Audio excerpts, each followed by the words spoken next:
Hello dear students of class 12th. Today we have to study the new chapter named torque on a current loop moving coil galvanometer. Your first topic is torque on a current loop in a uniform magnetic field. Okay. Suppose there is a uniform magnetic field and in the uniform magnetic field we have to place a rectangular current carrying wire loop. ठीक है, हम जो क्या कर रहे हैं एक rectangular current carrying loop ले रहे हैं और उसको मैग्नेटिक फील्ड में सस्पेंड कर दे रहे हैं. And 1 minute. Yes, the length PQ and RS I have take L. मैंने इसे क्या लिया है, L लिया है. And this side is B. इसे मैंने B लिया है. ठीक है.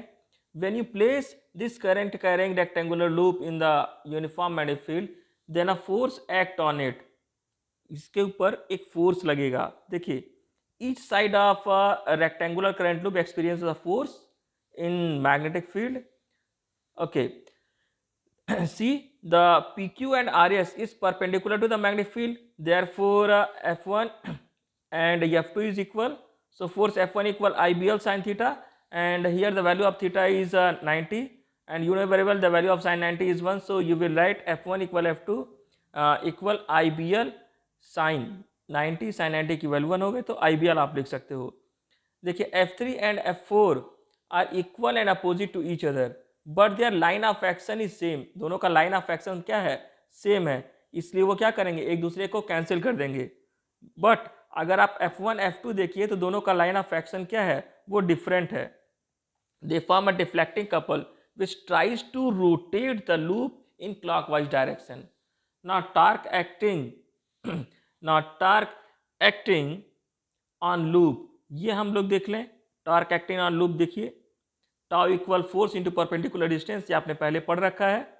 ठीक है, तो फोर्स आपको पता है that is IBL and a perpendicular distance from the second diagram आप देखिए B sin थीटा. तो आपको ये भी पता है L into B length into breadth that is area. तो L एंड B के प्लेस पे हम एरिया A लिख सकते हैं. तो टाउ इक्वल हो जाएगा IAB sin थीटा. अगर मान लें there is n number of turn on the loop capital N, then tau equal we can write NIAB sin theta. ठीक है बच्चों. And M equal NIA that is a magnetic dipole moment. तो tau equal MB sin theta लिख सकते हैं हम लोग. Vector form में भी लिखा जा सकता है. If the value of theta is 0, then the tau is minimum because the value of sin 0 is 0. But if the value of theta is 90, then you know very well sin 90 value is 1, then you will get the maximum torque, that is NIAB. Now we have to study moving coil galvanometer. देखिए, एक galvanometer is an electromechanical instrument which is used to detect and measure small electric current. Meter use होता है large electric current को measure करने में, और अगर small electric current measure करना है then you have to use instrument named galvanometer. Okay dear students, types of galvanometer भी आपको पढ़ना है. Tangent galvanometer, there is static galvanometer, mirror galvanometer, ballistic galvanometer. ठीक है, बट ये आपके सिलेबस में नहीं है. हम डिस्कस करेंगे कहाँ से, मूविंग कॉइल गैल्वेनोमीटर से. मूविंग कॉइल गैल्वेनोमीटर क्या होता है या इसका वर्किंग कैसे है, ये सभी चीज़ें हम लोगों को पढ़ना है डियर स्टूडेंट्स. ओके. देखिए, मूविंग कॉइल गैल्वेनोमीटर क्या होता है. It is an instrument which is used to detect and measure small electric current. The principle of this, when current carrying coil is placed in magnetic field, then deflecting torque act on the coil, due to which coil rotates, and magnitude of this torque depend upon the strength of the current flowing in the coil. Now the moving coil galvanometer is two types. One is a suspended coil galvanometer and another one is the pivoted coil galvanometer. एक होता है suspended coil galvanometer और दूसरा होता है pivoted coil galvanometer. देखिए, suspended coil galvanometer क्या होता है. ठीक है, there is a diagram. 1 minute, I will. Listen, this is a diagram of a suspended coil galvanometer. Here is a it consists a rectangular coil. यह एक rectangular coil है, ठीक है. This coil is made up with a winding of a large number of turn of insulated copper wire over a non-magnetic metallic frame. एक non-magnetic metallic frame लेंगे और उसके ऊपर insulated copper wire के large turns को wound कर देंगे, ठीक है. और इस coil को हम लोग क्या करेंगे, सस्पेंड कर देंगे बाय द मूवेबल टोरिजन हेड, ठीक है. And this line is a, यह जो लाइन आपको दिख रही है जिस थ्रेड का बना हुआ है वह फॉस्फर ब्रॉन्ज स्ट्रिप का है. ये किसका है बच्चा, फॉस्फर ब्रॉन्ज स्ट्रिप का, ठीक है.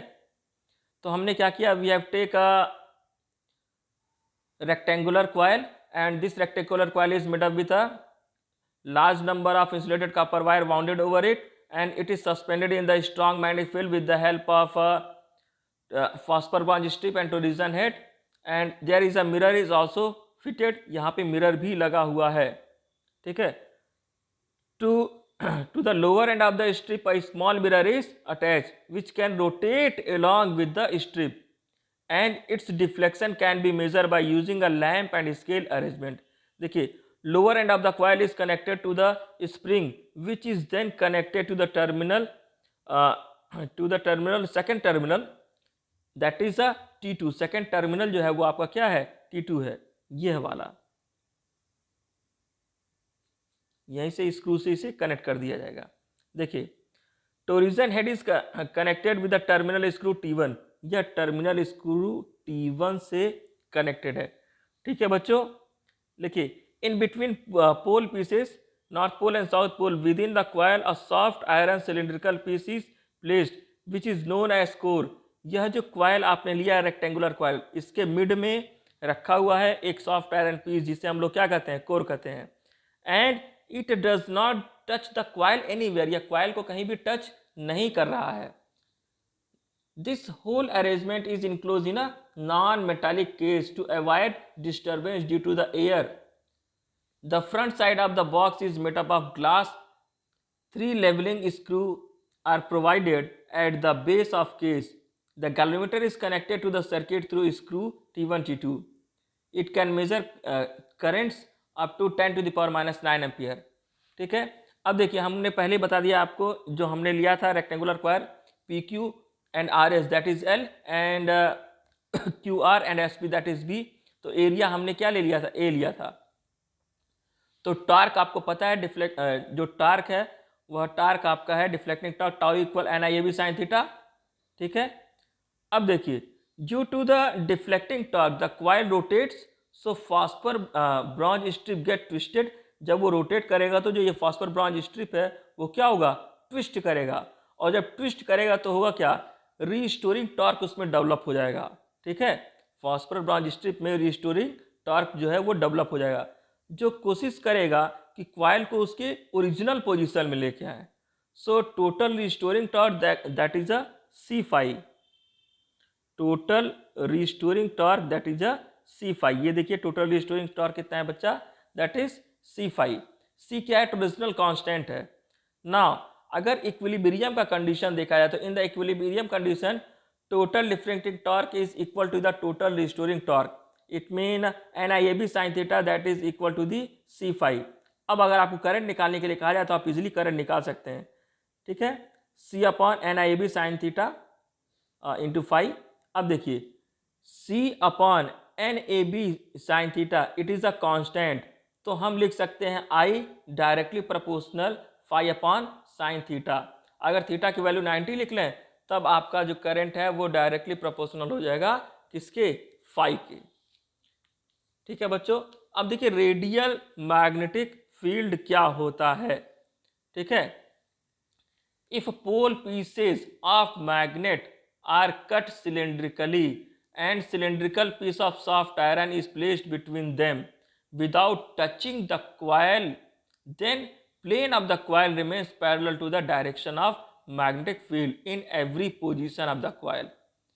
Because magnetic field lines will not be parallel and they will be directed along the radius of the pole. Such type of field is called radial magnetic field. ठीक है, अब देखिए in radial magnetic field in every position of the coil, plane of the coil is parallel to the magnetic field lines. So in this case आप देखिए tau equal NIB sin theta आपने पढ़ा था. अब यहाँ थीटा की value हम 90 ले लेते हैं तो हो जाएगा tau equal NIAB. एकदम पिछले के तरीके से रिस्टोरिंग टॉर्क जो है डिफ्लेक्टिंग टॉर्क के इक्वल हो जाएगा. तो NIAB इक्वल सी फाई, यहाँ से आप करंट की वैल्यू निकाल लीजिए.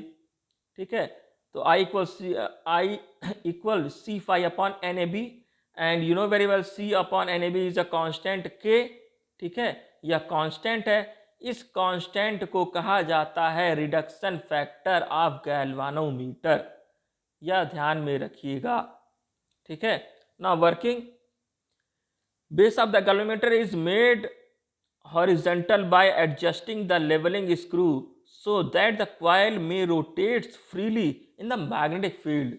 Second point, light ray coming from lamp are allowed to fall on the mirror and a reflecting spot is adjusted at the center of the scale. Third point, the current to be measured is passed in coil through the connecting terminal. As result, coil rotates and the position of the spot of light on the scale is changed. Suppose अब मान लेते हैं कि यह जो आपका D है, 1 minute, ये देखिए ये आपका जो कैपिटल D है that is a distance of the scale from the mirror. Small d जो आपका है it is a displacement of reflected light spot on the scale. Phi क्या है?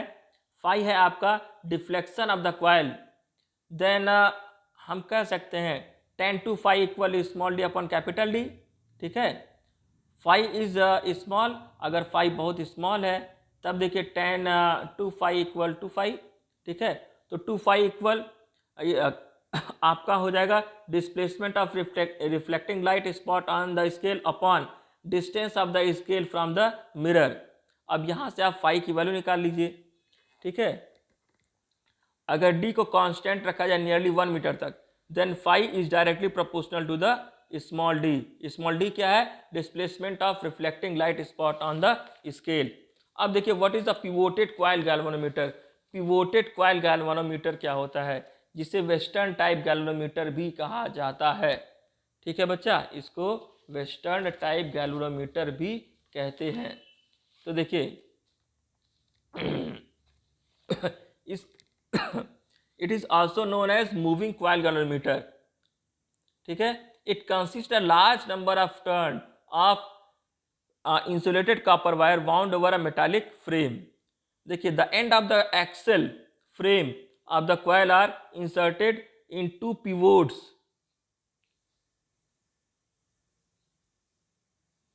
ये देखिए ये 2 पिवोट है. एक पिवोट ये अप में है और एक पिवोट ये यहाँ पे है. ये देखिए अपर वाला पिवोट और ये लोअर वाला पिवोट. 1 मिनट, अपर पिवोट लोअर पिवोट, 2 पिवोट के बीच में ये फिक्स है. ठीक है, सो देखिए the end of the axle of the frame of the coil are inserted in 2 pivots so that the coil can rotate easily about the axle. Coil easily क्या है? अपने एक्सल के उसमें रोटेट कर सकता है. The coil is placed between the cylindrical pole pieces of a strong permanent horseshoe magnet. या coil को कहाँ सस्पेंड किया गया है? बिटवीन 2 स्ट्रॉन्ग मैग्नेट्स के बीच में सस्पेंड कर दिया गया है. The motion of the coil is controlled by 2 hair springs that is a T1 and T2. देखिए यह वाला स्प्रिंग T1 और यह वाला T2 है. ठीक है, T1 is connected above while T2 is connected below the coil and both these springs are soldered to the end of the coil.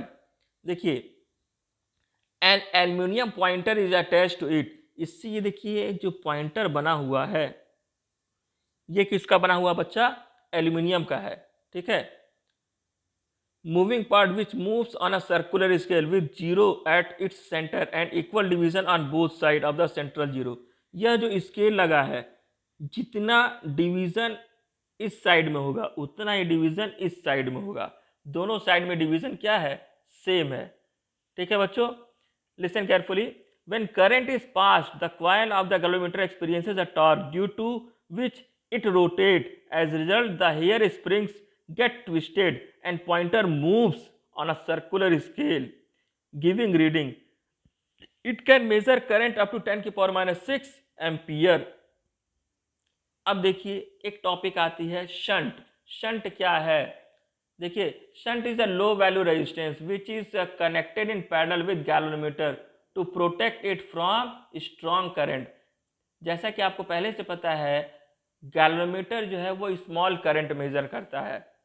तो अगर हम गैल्वेनोमीटर के पैरेलल में एक लो वैल्यू का रेजिस्टेंस लगा दें, देन अगर उसमें स्ट्रॉन्ग करंट भी आएगा तो वो उसको क्या करेगा, कंट्रोल कर लेगा। Now listen carefully. अब यहां पे आप देखिए इस गैल्वेनोमीटर में करंट जो पूरा जा रहा है दैट इज अ आई, और गैल्वेनोमीटर के पैरेलल में मैंने एक रेजिस्टेंस कनेक्ट कर दिया है जिसे आप कहते हैं शंट। टोटल करंट जो जा रहा है सर्किट में दैट इज आई। इस गैल्वेनोमीटर का जो रेजिस्टेंस है वो जी है, ठीक है, और यस जो है, yes is the resistance of shunt. अब देख गैल्वेनोमीटर में जो करंट गया दैट इज आई जी, ठीक है, एंड शंट में जो करंट गया दैट इज आई एस। अगर आपसे कहें बच्चा टोटल करंट निकालिए तो आप तुरंत बताएंगे sir I G plus I S. तो अगर हमको शंट में करंट निकालना है तो आई एस इक्वल क्या हो जाएगा, आई माइनस आई जी, ठीक है। और अगर गैल्वेनोमीटर में करंट निकालना है तो आई माइनस आई एस, ठीक है। अब थोड़ा यह दोनों टर्मिनल जो है, ये वाला टर्मिनल और ये वाला टर्मिनल, ये बी कह लीजिए, इसको ए कह लीजिए, ठीक है। तो इसके क्रॉस पोटेंशियल डिफरेंस निकाल लिया जाए, potential difference across A and B. तो आपको पोटेंशियल डिफरेंस निकालने का फार्मूला है वी ए बी इक्वल क्या हो जाएगा, V equal I R, formula पता है, इसी फार्मूले में रख देंगे। तो जो करंट गया है गैल्वेनोमीटर में वो है आपका आई जी, ठीक है, into G capital, I S into S.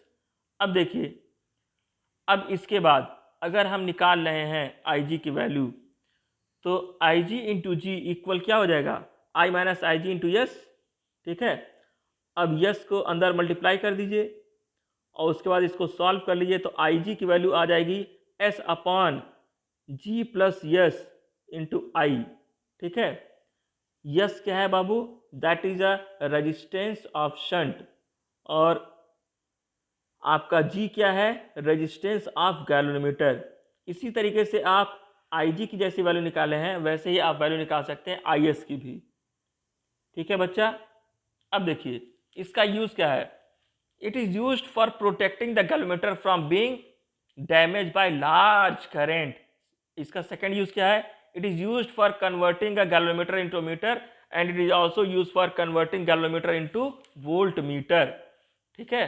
तो अब हम कन्वर्जन पढ़ेंगे।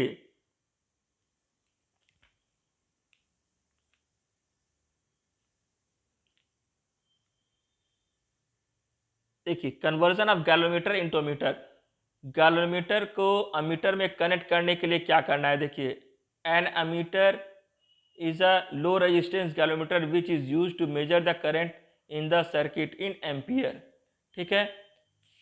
अब देखिए एक galvanometer as such cannot be used as an ammeter because it has a appreciable resistance and it can measure only limited current। जो आपका गैल्वेनोमीटर है वो लिमिटेड करंट को ही मेजर करता है बच्चा, यह ध्यान में रखने वाली बात है, ठीक है। अब देखिए शंट मैंने आपको पहले बता दिया है कि शंट क्या होता है। अब आगे देखिए, एक galvanometer can be converted into ammeter bye connecting a low value resistance, जिसे आप क्या कहते हैं, शंट कहते हैं, in the parallel with the galvanometer, ठीक है। अब मान लेते हैं कि आई जो है that is a maximum current to be measure by the galvanometer. Galvanometer जो मैक्सिमम करंट मेजर कर रहा है वो है आई। गैल्वेनोमीटर का जो रेजिस्टेंस है वो है आपका जी, ठीक है। एन क्या है, N is the total number of scale division in the galvanometer. K is the figure of merit और current which produces full scale deflection in the galvanometer. अब देखिए आई जी इक्वल एन के हो जाएगा, N K that is a current which produces full scale deflection in the galvanometer. देखिए for measuring current shunt of resistance is connected in parallel with the galvanometer so that out of total current a part Ig passes through the galvanometer, ठीक है। while remaining part जो बचा हुआ part है I minus I जी वह किससे पास हो जाएगा, शंट से। गैल्वेनोमीटर में सिर्फ Ig करंट जा रहा है, बाकी जो करंट है वो डिवाइड हो गया और वो कहाँ गया, आपका चला गया शंट में, ठीक है। तो Ig इंटू जी इक्वल क्या हो जाएगा, I minus I G into S. यहाँ से आप शंट के रेजिस्टेंस की वैल्यू निकाल सकते हैं, that is S equal I G upon I minus I G into G, ठीक है। अगर रेजिस्टेंस ऑफ अमीटर निकालना हो तो यह देखिए दोनों पैरेलल में कनेक्ट है, तो हो जाएगा 1 upon R A equal 1 upon G plus 1 upon S, मतलब resistance of ammeter is equal to the G S upon G plus S, ठीक है। नोट में कुछ पॉइंट एकदम ध्यान में रखिएगा। The resistance of an ammeter is very small, for an ideal meter its value is 0। Second point याद रखिएगा, in the circuit ammeter is connected in series, 10th में भी आपने पढ़ा है। Hence current is not change in the circuit by connecting it. Higher the range of ammeter lower the value of shunt, lower the range of ammeter higher is its resistance. अब देखिए conversion of galvanometer into voltmeter हमको next topic पढ़नी है।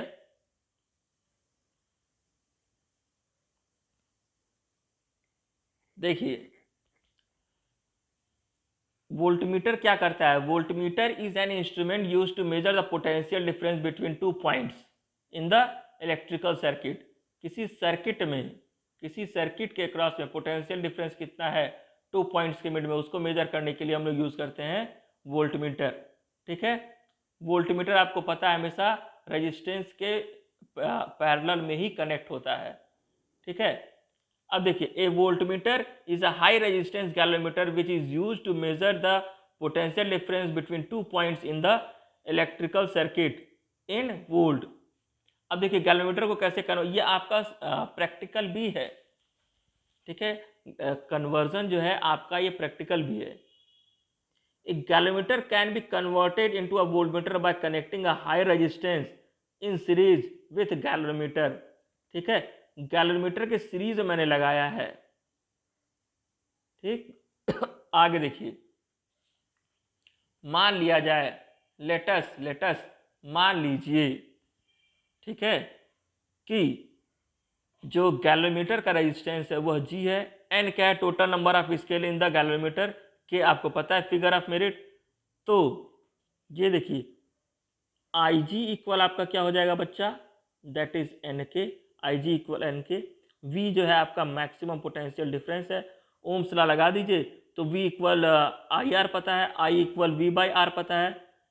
तो current in galvanometer equal हो जाएगा potential difference upon total resistance, potential difference V है and total resistance देखिए आर प्लस जी। जी क्या है, G is the resistance of galvanometer, ठीक है। यहां से आर की वैल्यू आप निकाल सकते हो, that is equal V upon I G, ठीक है, माइनस जी।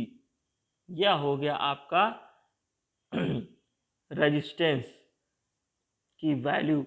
अब देखिए कुछ पॉइंट्स ध्यान में रखना है, ठीक है बच्चा। रेजिस्टेंस ऑफ वोल्टमीटर जो है अगर निकालना हो, दोनों सीरीज में कनेक्टेड है, तो सीरीज में कनेक्टेड तो एकदम आराम से निकाल लीजिए resistance of voltmeter, R plus G कर लीजिए, निकल जाएगा। एंड ये याद रखना है सेकंड पॉइंट में, वोल्टमीटर को जो रेजिस्टेंस होता है बहुत ही हाई होता है, और अगर आइडियल वोल्टमीटर लिया जाए तो इसकी वैल्यू इनफाइनाइट होगी। वोल्टमीटर हमेशा सर्किट में पैरेलल में कनेक्ट होता है, it always connected in the parallel in the circuit, ठीक है। रेजिस्टेंस के पैरेलल में ही कनेक्ट होगा वोल्टमीटर, ठीक है। And voltmeter of lower range has lower resistance then voltmeter of higher range. अब बात आती है यहाँ पे सेंसिटिविटी ऑफ गैल्वेनोमीटर, ठीक है। किसी गैल्वेनोमीटर को कब सेंसिटिव कहा जाएगा, अगर उसमें स्मॉल करंट पास कराया जाए और उसमें डिफ्लेक्शन बहुत ज़्यादा हो, तब कहा जाएगा galvanometer is sensitive. When the galvanometer is said to be sensitive when we pass a small current through it and it will produces a very large deflection, then the galvanometer is said to be sensitive. Now we have to study two type of its, that is a current sensitivity and a voltage sensitivity. Current sensitivity बच्चा देखिए क्या होता है, current sensitivity is defined as the deflection produced in the galvanometer when unit current pass through it. अगर मान लेते हैं if current I produces a deflection phi in the galvanometer, then current sensitivity is phi upon I. From equation आप पहले वाला देख लीजिए, तो I equal C phi upon N A B, ये आपने पहले पढ़ा है रेडियल मैग्नेटिक फील्ड वाले में फार्मूला। यहाँ से अगर हम रेशियो निकालें फाई अपॉन आई का तो हो जाएगा N A B upon C. देखिए the reverse of current sensitivity is known as figure of merit of galvanometer. तो करंट सेंसिटिविटी, 1 मिनट, यही है आपका आई एस। आई एस इक्वल आपका हो जाएगा phi upon I, that is equal to the N A B upon C. ठीक है बच्चों, ये बात समझ में आ गई। अब देखिए, अब हमें पढ़ना है वोल्टेज सेंसिटिविटी, कि वोल्टेज सेंसिटिविटी क्या होता है। देखिए voltage sensitivity is defined as the deflection produced in galvanometer when unit voltage is applied across its coil.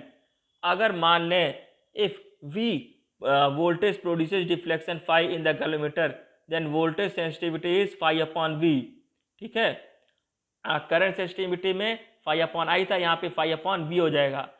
मान लीजिए if R be the resistance of the coil of the galvanometer and I is the current passing through it, then आप कह सकते हैं, देखिए then 1 minute, हाँ, then V equal I R, ये formula आपको पता है। वोल्टेज सेंसिटिविटी हो जाएगी आपकी phi upon V equal phi, V की जगह आई आर लिख देगा हम लोग। ठीक है, अब हम एक काम करते हैं, हम चाहें तो फाई अपॉन आई का वैल्यू पिछले वाले करंट सेंसिटिविटी से रख सकते हैं, तो हो जाएगा phi upon V equal N A B upon C into R. ठीक है बच्चा, यह आया आपका वोल्टेज सेंसिटिविटी। ठीक है बच्चों, ओके बच्चों, thank you. We will discuss the next topic in the next lecture. Thank you dear students. Bye.